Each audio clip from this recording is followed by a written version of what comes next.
mogtahay inay kuwan yihiin kaluunada adduunka ugu halista badan aynu ku noolnahay maanta. midka ugu dambeeya ayaana in badan ka yaabin doona. Goliath tigerfish. kalluunkan lagu magacaabo Goliath tigerfishku wuxuu leeyahay daaman iyo ilka aad u xoog badan misana aad u waaweyn, waana qaar xitaa jabin kara lafaha qofka bini'aadamka. waaweynii awood waxay ka qabaan, laakiin waxa ugu cabsida badan ayaa wuxuu yahay habka uu ugaadhsada wax. marka hore wuxuu dareemaa gariirka uu samaynayo kalluunka uu doonayo inuu cuno, kadibna si lama filaana ayuu ugu soo boodaa sidii gantaal la ganay oo kale. marar badan ayaana la arkay isagoo dilaya xaasiyada yaryar oo cunaya. swordfish. kalluunka waxaa lagu magacaabaa swordfish, waana mid ka mid ah kalluunada ugu dheereeya ee ku jira badda.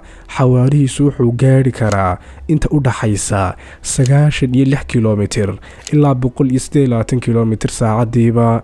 markuu ku soo weeraro isagoo adeegsanaya sankiisa seefta u samaysan, isla markaana ku socda xawaaraha intaas leeg, bal ka waran siduu u muuqan doono iyo dhibaatadu ku gaadhsiin doona daawade. waa muuqaal cabsi badan oo naxdin badan. haddaba daawade, adiga su'aal haddii aan ku weydiiyo, midkii ayaa kaa yaabiyey? qaybta kommentiga hoose iigu sheeg. ha iloobin inaad follow noo saarto youtube iyo facebook profilka saaranna aad subscribe dhaado.